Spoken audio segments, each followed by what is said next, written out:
Hi, everybody, and welcome to today's edition of the Spectral Geometry in the Clouds seminar. Today we have the pleasure of having Alexandre Girouard from Université Laval, who will talk to us about free boundary minimal surfaces and optimal isoperimetric upper bounds for Steklov eigenvalues. As usual, if you have questions during the talk, which is recorded, you can either unmute yourself and ask it directly or ask it in chat, which I will monitor. So for the next hour, Alexandre, the floor is yours. Thank you, Jean. So first of all, thank you to people who asked for change of schedule in the last minute so that they could have a free spot in this seminar. And thank you to all of you who are here to attend this talk. So also perhaps an apology. Some of you have heard me talk about this at least one time before, and so it might be some repetition for some of you. This is based on joint work with Jean and Michel Kerpoukin and Antoine Henrault and several others, but these are the most recent results. So let me recall what the Dirichlet-Neumann map and Steklov problem are. I'm looking at omega smooth compact manifold with boundary. It's a Riemannian manifold. And we know that given a smooth function, there is a unique smooth function on the boundary. There is a unique function which extends it to the interior and which is harmonic. And I will write this function h of f here. And the Dirichlet-Neumann map is defined by taking any smooth function on the boundary, taking its harmonic extension to the interior, and then taking the outward normal derivative. And so that's the definition here. And it is well known that it has a discrete spectrum. It starts with sigma 0 equals 0, which you can easily check by just plugging 1, for instance, because the extension of 1 is 1, and the normal derivative of a constant function is 0. And this map is a pseudo-differential operator. It is elliptic, self-adjoint. It satisfies all the nice properties we like for an operator, and so it has a basis of eigenfunctions on the boundary. It's a basis of L2 of omega, and so I write Fj the basis, and if I take their harmonic extension to the interior, I get the harmonic functions in the manifold in the interior, and they satisfy what we call usually the Steklov problem. So they are harmonic in the manifold, and their normal derivative, so outward pointing normal derivative, is equal to sigma j uj. So you can present the Steklov eigenvalues of a domain either directly with this or through the operator, and the link is provided by the harmonic extension. And so the easiest example to compute that anyone who starts this does is a disk of any radius. And you can see using separation of variables that if you take the radial function f and the trigonometric function theta, then you will find functions of the form rk sine k theta and rk cos k theta. And the corresponding eigenfunctions are 1 over r, 2 over r, etc., with multiplicity 2. For instance, if you differentiate with respect to r here, you will get k rk minus 1. And when you evaluate this at r, this is k r k minus 1. And you see that this is exactly 1 over r, k times r power k. And that's why you get these eigenvalues. And because you have sine and cos function, you have all the eigenvalues because you have a complete orthonormal set.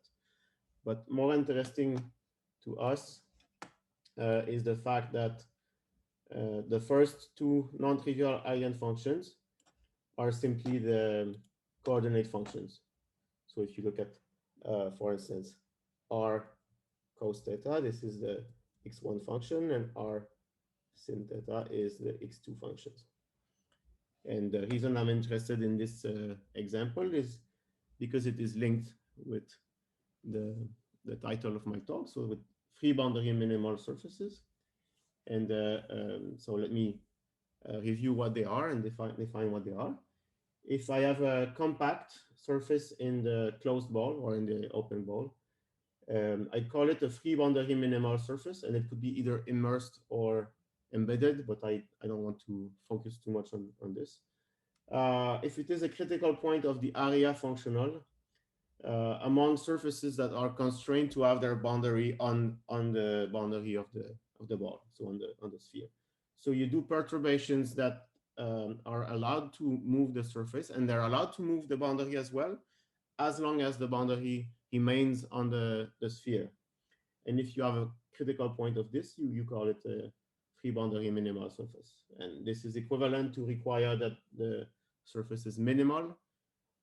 That is perhaps its mean curvature is 0 is one characterization, and that it meets the boundary of the ball orthogonally. And one of the great things that happened in the study of free boundary minimal surfaces in the last few years is that Fraser and Shane observed that this is equivalent to require that the coordinate function, so the coordinate functions are the functions on the ball to R, there is n plus 1, there's n of them, and it is equivalent to require that these functions are Steklov eigenfunction with eigenvalue 1. That is, these, with respect to the Laplacian on the surface, they have harmonic, and their normal derivative is equal to themselves. And this characterizes free boundary minimal surfaces. So before Fraser and Shane started looking into this, I believe the only two known examples were these ones. So you have the disk that I just mentioned before as a disk in R2, but you could see it as a disk in the three-dimensional ball. In that case, we just saw in the slide, the previous slide, that sigma 1 is equal to 1 because it has radius 1. The boundary length is 2 pi, and the area is pi. And in particular, I will tell you after why I'm interested, but the product of sigma 1 times the length is 2 pi for this one. And this other one is a catenoid. And if you choose the parameter of the catenoid correctly, you will meet the boundary at the perpendicular angle, and this is called the critical catenoid.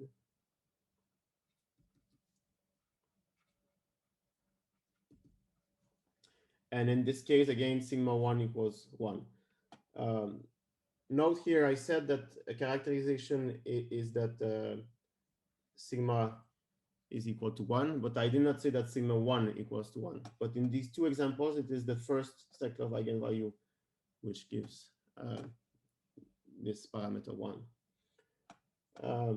And the main question from a geometric perspective is to know about free boundary minimal surfaces, is to know which surfaces can be realized as free boundary minimal surface.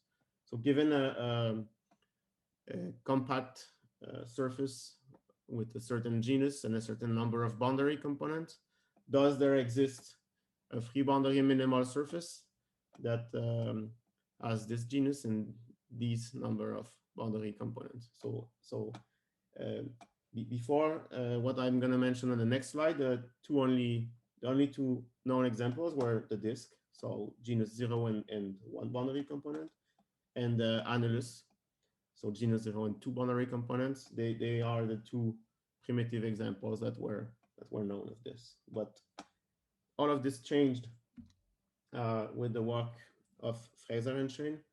Their work was published in 2016 in Invenciones, but it dates perhaps from 2012, 2013. There are preprints appearing before that.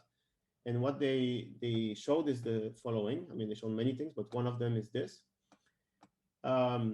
If you have a compact surface with boundary, and if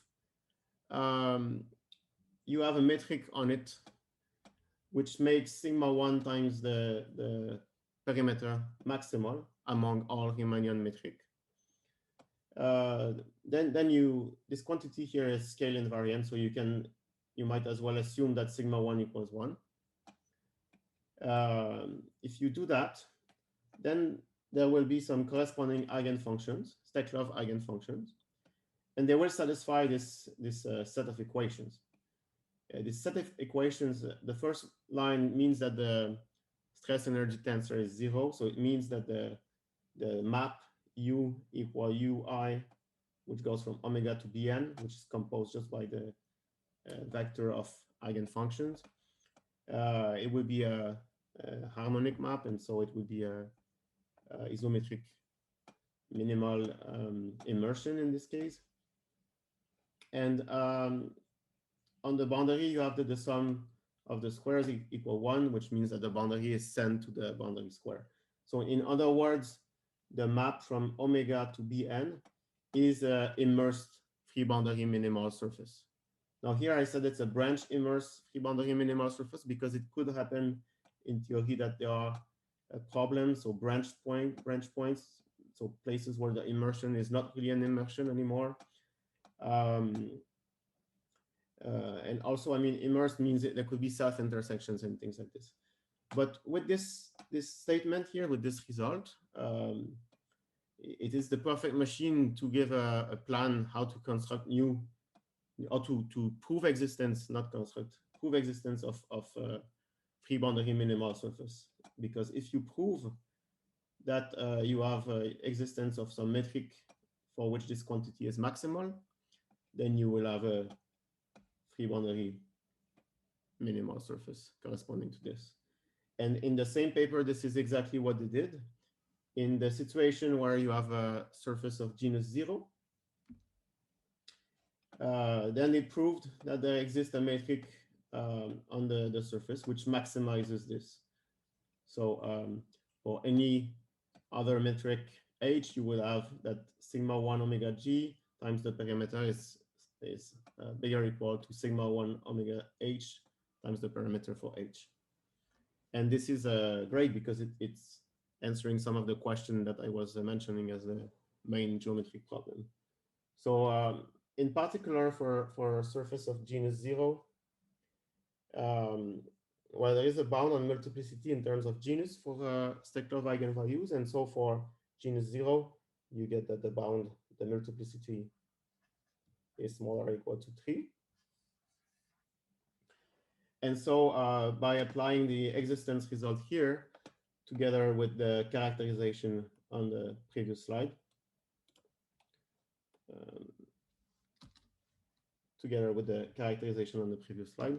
you prove that for each integer, positive integer n, b, there exists a free boundary minimal surface in the tree ball that has genus 0 and has b connected components. So this is a bunch of new examples. And this paper attracted a lot of attention from geometers and geometric analysts who started trying to build more free boundary minimal surfaces. In particular, there is a recent paper by Mathiesen and Petrides where they took up the task of doing proving existence of maximizers for surfaces with boundary, but with arbitrary genus. And so they proved that for each compact surface with boundary, there exists a smooth metric G such that sigma 1 times the perimeter is maximal. And following the same characterization, because they have a maximizer, they obtain directly that there is a free boundary minimal surface in the ball, this time of dimension n. The n here is linked with the number of eigenfunctions that appear here. So it's bounded above by the multiplicity of sigma 1, but in general, for genus that is not 0, we don't have a uniform bound. It depends on the genus. And so here they have they obtain the existence of a branched immersed free boundary minimal surface in balls of radius n of dimension n. So the proof is independent of the proof of Fraser and Shane. So in particular, it's a reproof. Even in the case of genus 0, they have a alternative proof for the result in the paper of Fraser and Shane. Here, the dimension of the ball could be large in theory because we don't know what the free boundary minimal surface itself will be, but it could be large because of the bound here that I mentioned. So several people were interested by this and took up the task of constructing free boundary minimal surfaces. I could name many authors like Ketover and McGrath and several others. I'll just mention one result here by Carlotto, Franz, and Schulz, where they obtained free boundary minimal surface in the ball of dimension 3 with connected boundary and arbitrary genus. So this construction is completely independent of the previous one. And you see, despite the genus being large in this construction, you have free boundary minimal surfaces that are this time constructed, not just existing, but inside the ball of dimension 3. Now, one of my main interests is upper bounds for Steklov eigenvalues. So I want to link this with free boundary minimal surfaces. And let me mention briefly some results that will be relevant. So I look at a smooth compact surface of genus 0 to start with, and I will take B to be the number of boundary components. So in the situation where B equals 1, that is, so omega is a simply connected surface or planar domain. I mean, Weinstock wrote it for planar domains, but it worked for surfaces. Then the best upper bound for sigma 1 on the perimeter normalization is 2 pi. And this is attained by the unit disk or any disk, because for the unit disk, you will have sigma 1 equal 1 and the perimeter is 2 pi. And several years later, still for genus 0, but for arbitrary number of boundary components, Kokarev gave the bound of 8 pi for this. And his proof shows that this bound is strict in this case. It's not smaller or equal, but it's strictly smaller than 8 pi. And for a while, maybe a short while, some people, including myself, made the mistake of believing that perhaps even in this case, we should get the same bound with 2 pi. But we just saw that this is false, because in the example that I showed here, I have a surface of genus 0 with 2 boundary components, and sigma 1 times the perimeter is 3 point something pi, so it's bigger than 2 pi.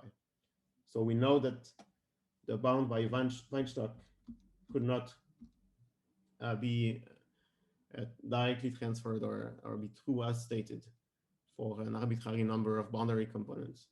In fact, even for planar domains, it is not true that that this bound holds when there is more than one boundary component. And the example here is just for you take a annuli, take a disk, and you make a small hole in the middle.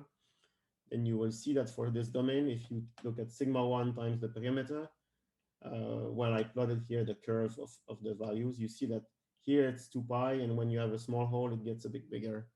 And at some point, it will get around 2.17 pi, so it's bigger than this.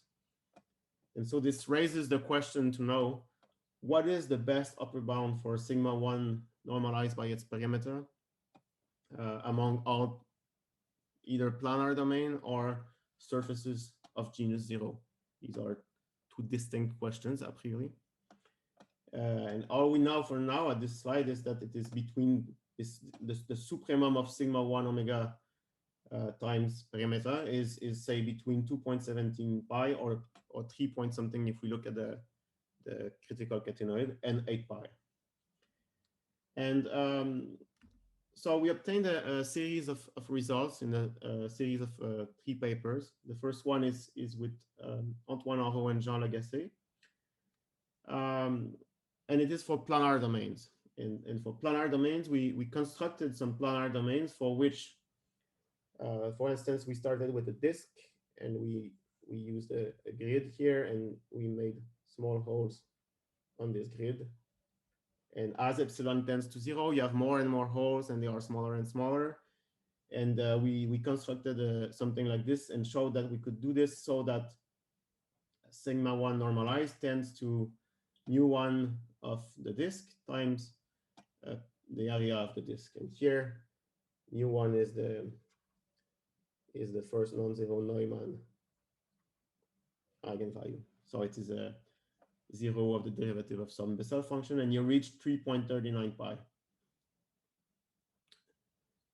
Then with Jean, we did something similar, but for domains that were obtained by removing balls or disks from the sphere. So we have a sphere S2,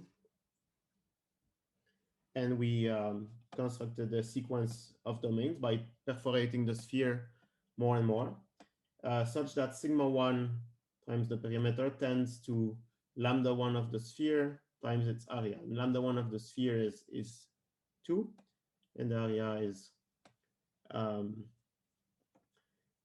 4 pi, and so we reach 8 pi. And so this result shows that the bound of Kokarev is indeed sharp, because we have constructed a sequence of examples which saturates the upper bound. In a subsequent paper with Michel Karpoukin and Jean Lagacé, we proved that we could do this even for planar domain. So we constructed sequences of domains inside the disk, such that sigma 1 times the perimeter still converges to 8 pi. The construction is more complicated in some sense. So, for instance, in the case here, we could use holes that were all of the same size along some grid, and here we used holes that were evenly distributed and of the same size in this specific example. And here we had to use different strategy just to give you an idea of what one of the omega epsilon could look like. This might be one of them.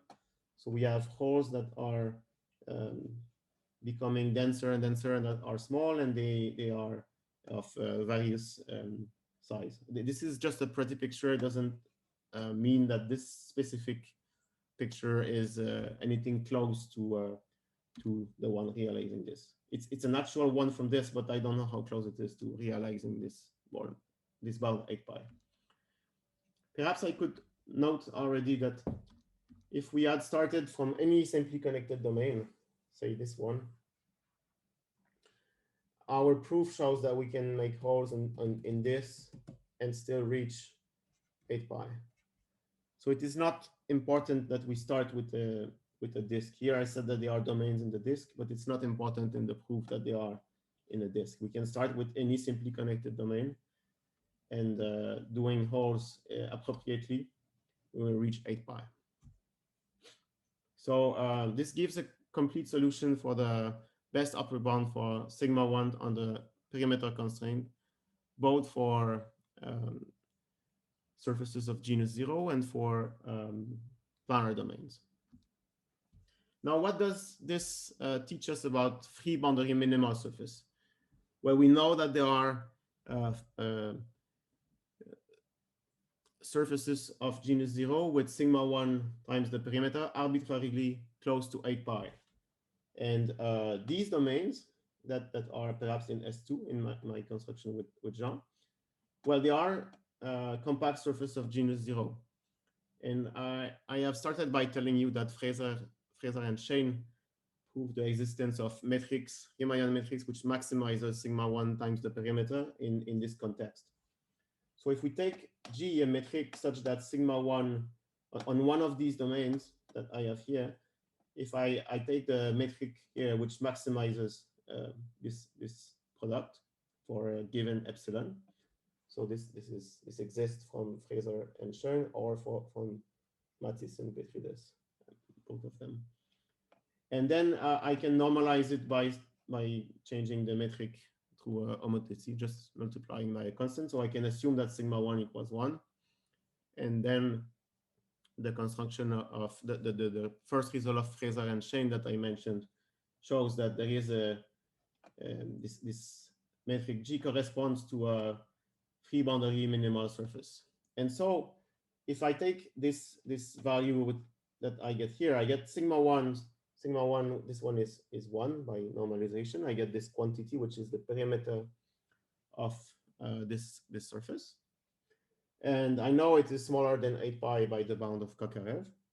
And I know it is bigger than sigma 1 times the perimeter because it is a maximizer. And I started with the eigenvalue for which I was working with something that was tending to 8 pi. And so this tends to 8 pi. So as a corollary, I get some free boundary minimal surface of genus 0 and with the perimeter that is arbitrarily close to 8 pi. And actually for free boundary minimal surfaces, it is known that their area is half of their perimeter. So we get the area arbitrarily close to 4 pi.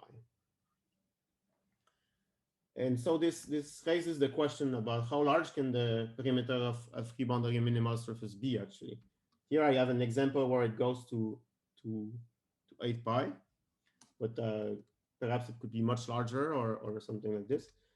And so if I take a free boundary minimal surface in the ball, we know that the coordinate functions are eigenfunction with eigenvalue sigma equal 1 because this is one of the characterization I gave. In a paper by Fraser and Lee in 2014, they proved that, in fact, sigma 1 of omega is bigger than 1/2 for these surfaces. And you remember that for the example of the disk and of the critical catenoid, we saw that sigma 1 was actually equal to 1. And so based on these two examples and on this bound, and perhaps on other examples and intuition, they conjecture that that actually for any free boundary minimal surface in a ball, sigma 1 is equal to 1. So the sigma, the Steklov eigenvalue which appears in the characterization of free boundary minimal surface is actually the first one in their conjecture. So if that theorem is true, it implies, I mean, that theorem is true, so it implies the following corollary. So the perimeter is actually equal to sigma 1 times the perimeter. No, sorry, it's actually smaller than, I mean, this is 1 times this. So this sigma, what am I saying?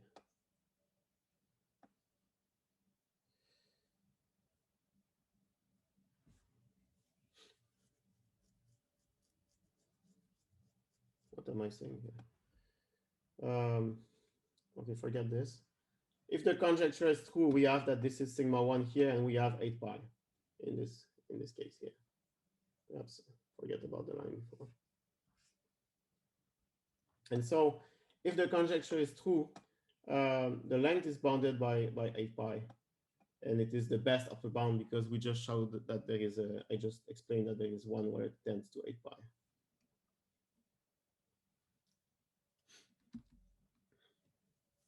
So how large can the perimeter actually be?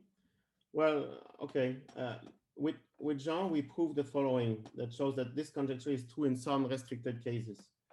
The cases we're interested in are free boundary minimal surfaces in the 3-dimensional ball of genus 0, and they satisfy the following conditions. They have either tetrahedral symmetry, so it means they have the symmetry of the corresponding platonic solid, and 4 boundary components, or they have octahedral symmetry and they have 6 or 8 boundary components, or they have icosahedral symmetry and 12, 20, or 32 boundary components. Okay. Then for all these cases, we prove that sigma 1 is equal to 1. So the conjecture of Fraser and Lee is valid. And I put in red some of them because for these one, tetrahedral would be equal 4, for instance, and so on. We know that there exists such free boundary minimal surface by the work of Ketover from 2016. Well, actually, we believe the other one exists as well because there were some simulations that were performed. So, for instance, here, For tetrahedral with 4 components, you get this one here. And you see that sigma 1 times the perimeter is 4.3505 pi approximately. And so sigma 1 omega is 1 here. So this gives the length of the boundary, and this is half, the area is half the length. And you see that, I mean, this gives nice examples, even with a relatively small number of boundary components. Numerically, you get quite high for sigma 1 times the perimeter. I mean, the upper bound is 8 pi. And we know that we can reach 8 pi with infinitely many holes, but this gives an example, like examples, numerical examples where we have this here. Are there any questions at this point? I hope I'm making sense. Okay. Now, if we want to look at higher eigenvalues, then we will not compare with just 8 pi, but we need something a little bit more geometrically interesting, I believe. So if I start with closed Riemannian surface, then the question I'm asking now is how large can sigma k times perimeter be for a domain in that surface? And we will compare this value with the value of the so-called conformal eigenvalues of mg. And the conformal eigenvalues, what they are is we look at the eigenvalues here, the lambda k is the eigenvalue for the Laplacian, lambda f equal lambda f on m is the problem I'm looking for. You have lambda 0 smaller than lambda 1. You have the spectrum for the Laplacian here, which goes to plus infinity. And if you look in conformal classes, so you fix a metric and you look in conformal classes and you look at all metrics that have area 1, but that are conformal to G, then you take the supremum of this, you get a number that is smaller than infinity, and this is what I call the conformal eigenvalue of mg here. And in the paper I mentioned with Misha and Jean, we proved that sigma k times the boundary is smaller than this conformal eigenvalue. And actually, we also, before that, have obtained with Jean that we can obtain a sequence of domain for which it tends to this value. So it means that this bound is the optimal upper bound because it is a bound and because we have a sequence of domains realizing it. And note here that the definition of this conformal eigenvalue is just it's a supremum. So in order to prove that this inequality, what we want to do is to obtain some examples of conformal factor where we will go above the normalized Steklov eigenvalue. And this is what we will do. I will explain a bit later. And now this bound is really great because some of our predecessors have proved great things about this. Well, for instance, for the sphere, it was recently proved by Karpukin, Nadzirashvili, Penskoy, and Yosif Polterovich that the best upper bound for the sphere is 8 pi k. Here I did not write G because there is only one conformal class, so that the best upper bound for metrics on the round sphere is 8 pi k. And so we obtain a corresponding bound for sigma k times the perimeter for domains in the sphere. So let me perhaps, I'll come back to this. Okay, so we have very complete answers as well for upper bounds for sigma k. So let me remind you that if I have omega that is a smooth compact surface of genus 0 with boundary, I note B its number of boundary components. So previous bounds that we had proved include this one, where we could get a bound in terms of the number of boundary components and perhaps the genus, but here the genus is 0. I mentioned the bound by Kokarev for sigma 1, which we showed is optimal. And now we have this bound, sigma k omega times perimeter is smaller than 8 pi k, because I just said that here we can bound this above by the eigenvalue in the sphere. It's a surface of genus 0, so it's diffeomorphic to the sphere. And well, by what I said, we have sigma k is smaller than the best upper bound for 8 pi k. And in fact, I just said we can reach 8 pi k because we could reach it here in this situation for domains in the manifold, but we can do better than that. We can even reach 8 pi k for domains in the plane. So it means that the bound sigma k smaller than 8 pi k is the best upper bound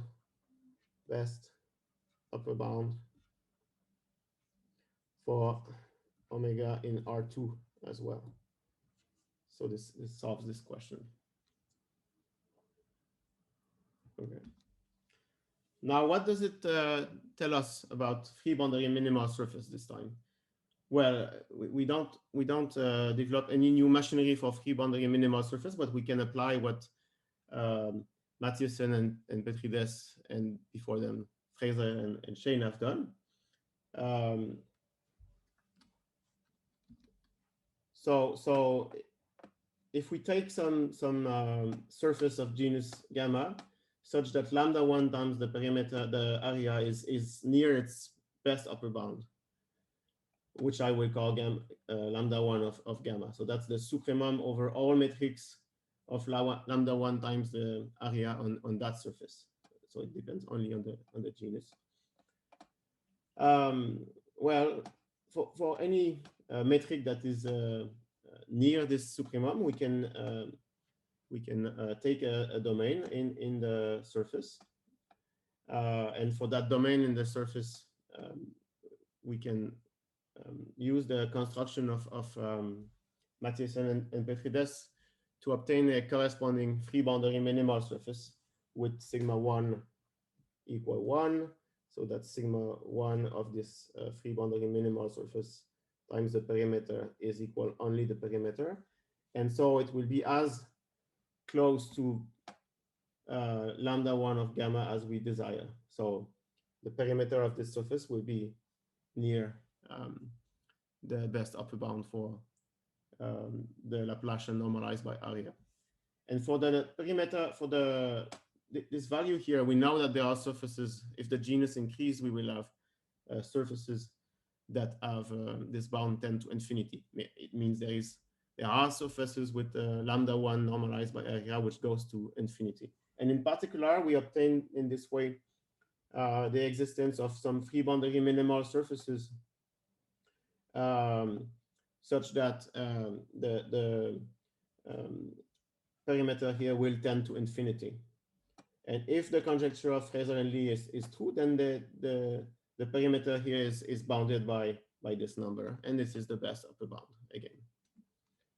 Now, in this example of free boundary minimal surface that have large perimeter, the number of boundary component is also going to infinity, because in the construction that we use to approximate lambda 1 using Steklov eigenvalues, we use this perforation technique that we developed with Jean and Misha. And so in this case, we have infinitely many boundary components, but it's not necessary to do that. For instance, with Bruno Colbois and Binoy Ravindran in 2018, we proved that there are surfaces for which Steklov eigenvalues go to plus infinity when they are normalized by perimeter. And so if we take one of these surfaces for which sigma 1 times the perimeter goes to infinity, and sorry, with connected boundary. So the genus will be large, but this time the boundary will be connected. But if we apply the Fraser and Mathieusen-Petrides result to this, we will obtain corresponding free boundary minimal surfaces that will be of the same topological type. So they will have connected boundary, and they will have arbitrarily large perimeter. So I don't know, I mean, if this is extremely exciting for people working in free boundary minimal surfaces, but it is nice for me at least to see that the work on sharp upper bound for Steklov eigenvalues gives some corollaries for the free boundary minimal surface. Still no questions? Okay. Now I want to Yeah, say yes. so in your previous example, I mean, I'll just leave this as a comment more than a question, but the examples of Carlotto, Franz, and Schutz, they had bounded perimeters. So even though they had genus 1, um, in the example that you gave, so what you just talked about, in this case, they had bounded perimeters. So Uh-huh. it gives a I think completely different yeah. behavior. So yeah, I should have mentioned this. Yeah. So I did not check on all examples, but I think that on known examples, the perimeter is bounded. Thank you, Jean. Anything else you want to add? Don't hesitate. Okay. So the way that we prove these things is by perforation of some manifolds and then taking a limit through some homogenization uh, um, regime, or by having some measures that converges. I mean, we will see. But so to do this in the last paper, the one that we worked on with Misha and Jean, we introduced or we used, rather not introduced, eigenvalues associated to radon measures, and so these my goal now is to give you some idea of how we obtain the approximation of Laplace eigenvalues through Steklov eigenvalues and things like that. And the tool is to define some putative eigenvalues using this formula. They a priori are not the eigenvalues of an operator, but probably they are, but we don't need this. We just define them by this min-max procedure, where in the numerator you have the usual volume, and in the denominator you have some radon measure that appears. And we call this the eigenvalues associated with the manifold with boundary and the metric G and the measure mu. And actually the measure mu cannot be completely arbitrary for things to work. And we call it admissible if it is not supported at a signal point. We need some kind of Poincaré inequality to hold. And we need some kind of map that will imitate either the Sobolev embeddings or trace maps. So it goes from H1 omega mu, which is some Sobolev space associated with d mu, which is a completion with respect to a measure to this norm here.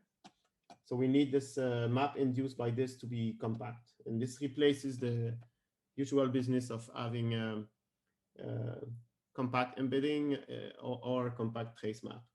And to give you an example, a few examples here. So if the measure is admissible, then we have a discrete spectrum, and there is a corresponding orthonormal basis of eigenfunctions.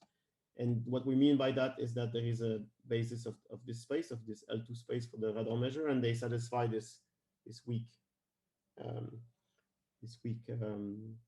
version of the eigenvalue problem. And for instance, these eigenvalues, they include many eigenvalues which we've seen before.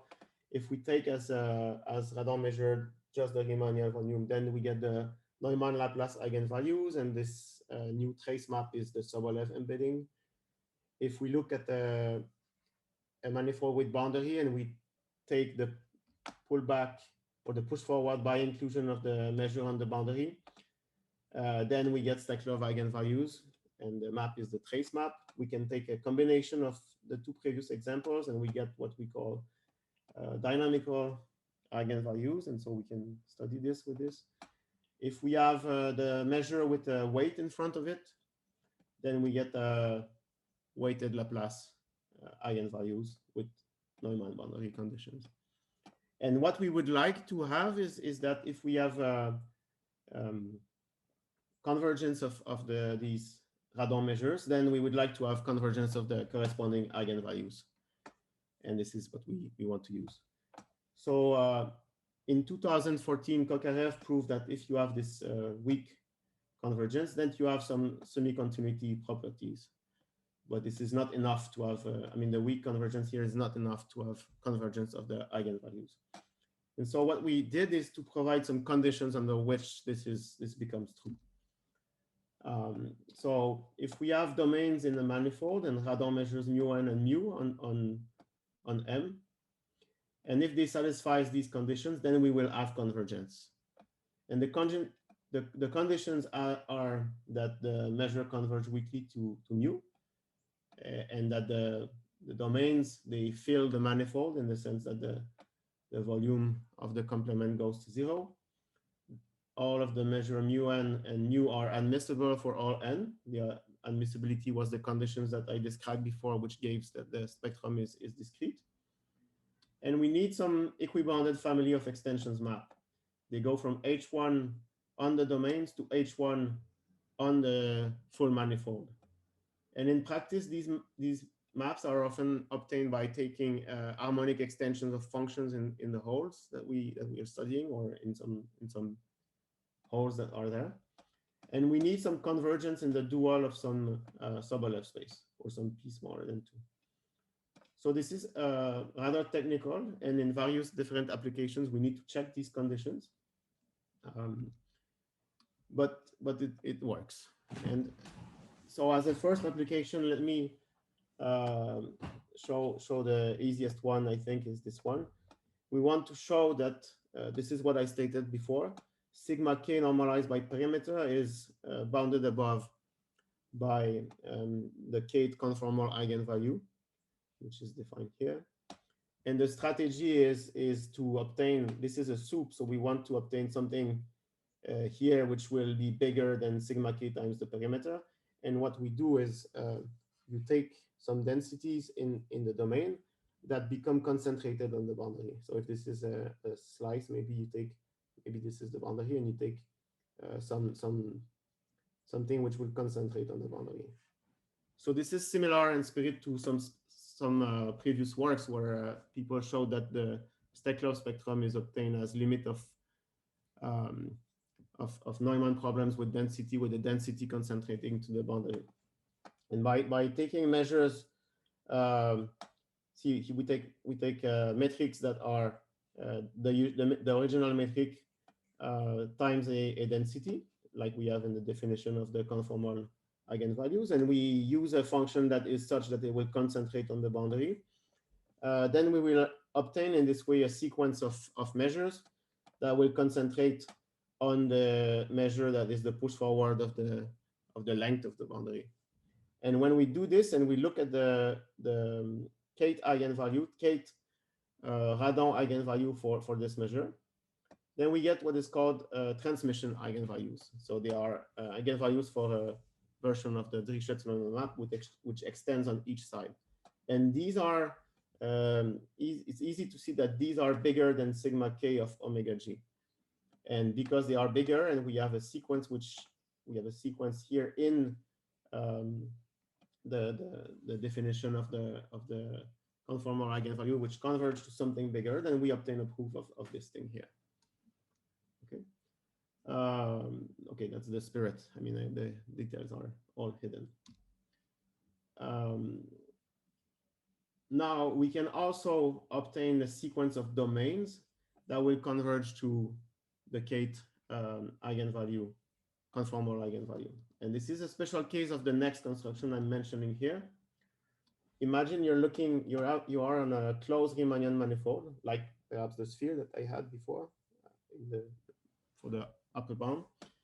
And I look at Laplacian f equal beta lambda f for some function, some density here. So this has discrete spectrum. And with Jean, we showed that there is a sequence of domains for which, well, the easy part is that the measure of the boundary, they will converge to beta times the measure. We construct a sequence that have this. But for the sequence that have this here, we show that the Steklov eigenvalue will also converge with the Steklov, to the weighted Laplace eigenvalue of this problem. And in particular, this is a particular case for beta equals just 1. You can have sequence that converge to lambda k times the area, because this will converge to the usual measure. So the measure of the boundary will converge to the area of the surface, and sigma k will converge to lambda k of m. And so um, if you can do this for m and a for a fixed m, you can do it in this case here, because for each density here, you can apply this construction, obtain a sequence, and then do a diagonal argument and obtain a sequence that will work for all of them. And you will get to reach the supremum here. I'm not sure if, yeah, I think it's clear. Okay, how do we do this?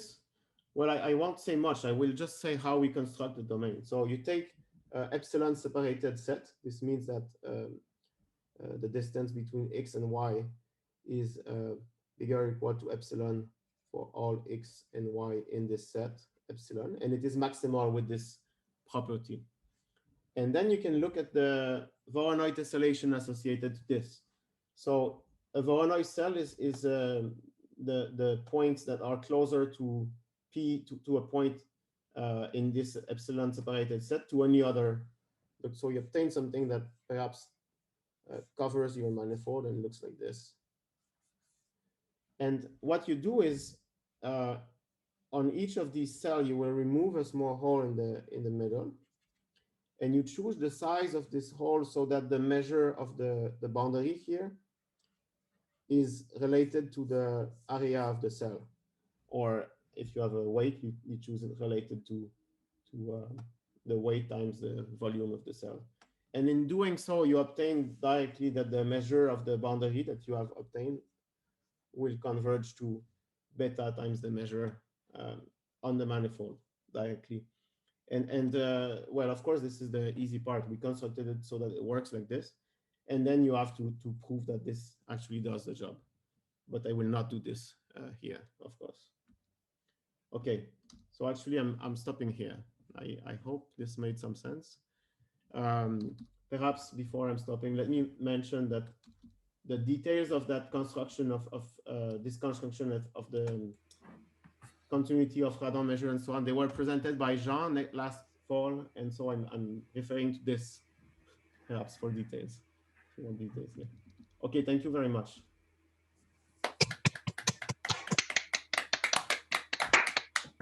Thank you very much, Alexandre, for this talk. Now it's time for questions. So if anyone has them, you can either ask in chat or unmute yourself and ask your questions.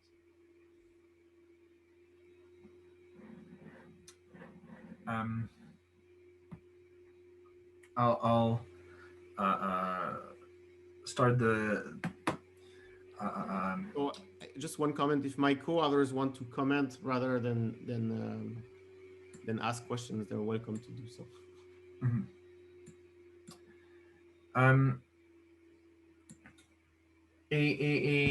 A comment that I have, and I'll comment rather than ask it as a question, is that an interesting thing that the construction seems to give is that the corresponding free boundary minimal surfaces. So our construction are surfaces that live completely on the boundary sphere. So they, of course, are not free boundary minimal surfaces.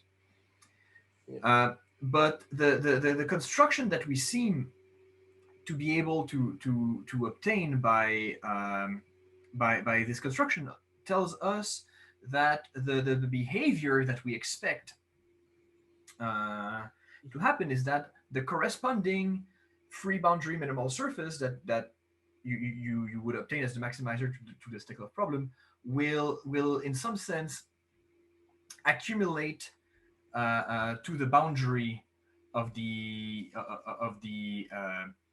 original sphere, and while it will in a way both at the boundary point still meet the sphere orthogonally, but those boundary parts will be very far. There will be very far between each other compared to their size, and in most other aspects, you will actually have convergence to this sphere. So an interesting question for the future, and that perhaps some people that are very much more so inclined in geometric analysis can help understand is, do you in what sense would those limit free boundary minimal surface actually converge to the boundary sphere. While I think this is the case, I don't have a real clue in how this would be proven. So perhaps just to be, I don't know if I think it was clear for me, but the surface we construct is a domain in the sphere S2. But when we want to apply this to free boundary minimal surface, we have to apply the machinery of either Fraser and Shane or Mathisen Petrides. And so it's not the domain that is the surface. It is that there is one that maximizes for this surface, but we don't know if it's close to the domain we constructed. But for sure, it doesn't live on the boundary because it is a surface in the ball. And we don't know if it is close to the examples we constructed. And I mean, we think it should be, but we don't know that it is. And by the examples we had in R2, it's clear that you can have domains that are very far from each other that would be close that would have eigenvalue close to 8 pi. So it seems to be I mean, to me it sounds tricky. I'm not sure exactly how it will end up being. Maybe I can say something to the extent, if you're interested in this question in my talk in the beginning of June. I invite you to my talk at the beginning of June. Okay, nice. Well, all right. I will certainly be there. All right. Otherwise, we have other questions for or comments by anyone in the audience.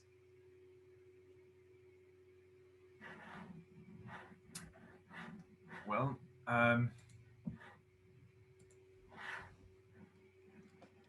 if there are none, I still invite you. Thank you all for being here this week, and we will reconvene on next Monday with a talk by Genqian Liu, who will talk to us about geometric invariance of the spectrum of the Navier-Lamé operator. So see you all next week, same time as usual. Thanks again for being here.